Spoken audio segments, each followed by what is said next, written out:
I stood by the floor-to-ceiling window of my Manhattan apartment, the early morning light spreading across the city like gold dust. The silk of my pale rose blouse brushed against my skin as I adjusted the sleeves, a tiny habit I still had whenever my nerves stirred. Even now, even after everything I'd built. My phone buzzed on the marble counter. I didn't need to look to know it was my family. The Mitchells rarely called, unless they needed something, or unless they were preparing for a gathering where my absence would be noticed. I picked it up anyway. "Ava, sweetheart." My grandmother's warm voice filled the line, slightly shaky. "We're having a party tonight. A family thing. I want you here." A pause long enough for my throat to tighten. She didn't say the reason, but I could hear it between her words. Birthdays, anniversaries, random dinners. They always became stages for my relatives to measure each other's children by success. And me? I had been the family cautionary tale. The one they whispered about. The one they called delusional, stubborn, a failure at her last party. I exhaled slowly, the faint scent of my jasmine perfume rising with my breath. I wasn't the same Ava anymore. They just didn't know it. "Okay, Grandma," I murmured. "I'll come." For the first time in years, I felt something unfamiliar tug in my chest. Not fear, not dread. Something closer to closure. Or maybe power. I was 19 the last time I attended one of Grandma's parties. Back then, I didn't have silk blouses or Manhattan views. I had a single pair of worn-out jeans, a messy ponytail, and a heart that bruised too easily. The Mitchells were already gathered around the long dining table when I walked in. My cousins, Madison and Claire, sat straight-backed, perfect smiles, their college achievements displayed like trophies in their parents' voices. And then there was me, a girl who had dropped out of a business program she hated. A girl who dared to say she wanted to build something of her own. A girl they didn't understand, so they labeled her a disappointment. I remember standing by the doorway, holding the small dish I brought. My hands trembled just enough that the spoon inside it rattled. My father's voice was the first to cut through the room. Sharp. Public. Embarrassingly loud. "Ava, when are you going back to school? You can't just drift around doing whatever it is you're doing." Everyone turned. Everyone stared. Everyone waited for the punchline. The part where I'd admit failure and promise to behave like a real Mitchell. I swallowed hard, trying to hold my voice together. "I'm trying something new. Something I believe in." My Aunt Laura scoffed. "Believing doesn't pay bills, sweetheart." Someone chuckled. Someone whispered. Someone said the word failure. And I felt it. The sting, the humiliation, the lump forming in my throat. I excused myself, stepping out to the backyard, breathing in the cold air, trying to blink away tears. That's when I felt a soft touch on my shoulder. Grandma.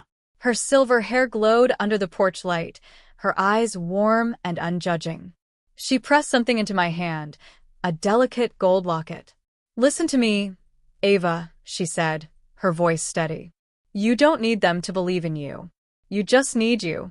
This," she tapped the locket, "is a reminder. Only open it when you're ready to start becoming the woman you were meant to be." Those words settled inside my chest like a fire finally given oxygen. That night, after more whispers and more quiet hurt, I made my choice. I left the party early, walked out onto the quiet street, and promised myself I would build something of my own. I would become someone they'd never see coming. I would rewrite my story without their permission. I didn't know how. I just knew I had to. The first months after that night were brutal. I rented a tiny studio in Brooklyn, the walls bare, the floorboards squeaking every time I paced back and forth with ideas that felt too big for such a small space. My savings from odd jobs barely covered rent and instant coffee. I had no mentor, no roadmap, just that locket in my hand and a stubborn fire in my chest. Then came Mr. Harrison, an older entrepreneur I met at a local networking event. He saw something in me, not just the raw ambition but the grit. "Ava," he said, leaning back in his leather chair, "most people quit before they even start. You? I think you might actually finish." His belief was simple, yet revolutionary to me. For the first time, I wasn't being measured by my family's expectations. I was being measured by my potential. Days blurred into nights. I learned the language of finance, the strategies of marketing, and the discipline of leadership. There were nights when I sat in front of my laptop, the city outside my window silent and indifferent, and cried because I was exhausted. And there were mornings when I woke before sunrise, fueled by coffee and determination, and turned tiny wins into momentum. My first big break came with a small client willing to take a risk on my fledgling company. The project was challenging, exhausting, and deeply rewarding. The first paycheck, modest, yet hard-earned, felt like the first true proof that I could survive on my own terms. From there, momentum grew. I quietly acquired small investments, built a lean but efficient team, and slowly scaled my company. I avoided the spotlight, keeping my social media minimal, my family none the wiser. They still assumed I was struggling, drifting from job to job, just as they always had. But in reality, I was quietly becoming unstoppable. By the time I had the locket engraved with my initials and a date, a personal milestone marking my first profitable quarter, I realized I had done more than survive. I had created an empire invisible to the people who once called me a failure. And every late-night email, every board meeting, every client call was a quiet, private triumph. The Ava Mitchell who had once trembled in the doorway of Grandma's party no longer existed. I had learned to turn hurt into fuel, skepticism into strategy, and loneliness into self-reliance. And all the while, I kept my most important secret, that success isn't always loud. Sometimes it's the silence before the storm. When I arrived at Grandma's party that evening, I was calm, collected, and almost untouchable. The Mitchell's sprawling country house hadn't changed much since my last visit. Polished oak floors, chandeliers that glittered like ice, walls lined with family portraits. But tonight, I saw it all differently. It wasn't their world anymore. It was just a stage. A stage I was about to own. I stepped inside wearing a tailored emerald dress, the kind that moved like water across my silhouette. The subtle scent of vanilla and amber trailed behind me, an invisible announcement that I had arrived. I carried the locket in my hand, a quiet reminder of where I had started. Immediately, the room fell into a hush. Whispers darted like small birds between guests. I could feel Madison's eyes on me, sharp with curiosity and old judgment. Claire tried to smile, but it faltered when our gazes met. And my father, he was frozen mid-conversation, the word failure hovering unspoken in the space between us. I let them absorb me. The confidence, the poise, the quiet power that comes from someone who has clawed their way out of being underestimated. I walked to the center of the room, placing my clutch on the sideboard, and tapped lightly on my phone. A projector flickered to life, and suddenly, the big screen displayed numbers, charts, and logos of companies. All my companies. The room went silent. "These are my businesses," I said, voice calm but carrying across the hall. "The net worth you assumed didn't exist, the achievements you ignored, the career path you dismissed as failure, all real. All mine." Eyes widened. Mouths opened and closed. My father's hand tightened into a fist. Madison turned pale. Claire's lips trembled. Some of them stared at the screen, others at me, trying to reconcile the girl they thought they knew with the woman standing in front of them. I clicked to a final slide, a bold number flashing across the screen. My net worth. Silence stretched long enough to taste. Then, faintly, a whisper escaped my mother. Is this real?" I nodded. "Yes. All real. All earned. Without your approval. Without your validation. Without being anything other than myself." Some tried to speak, but the words faltered under the weight of truth. The judgments, the dismissals, the insults they had thrown at me years ago, evaporated, leaving only the stark reality that the girl they had called a failure had not just survived. She had thrived beyond their imagination. I let them stare for a moment longer. Let them feel the sting of their assumptions. Then I smiled softly, a mix of compassion and triumph, and tucked the locket into my clutch. It had come full circle, from a symbol of hope to a talisman of undeniable success. After the shock of the reveal, the room was thick with tension.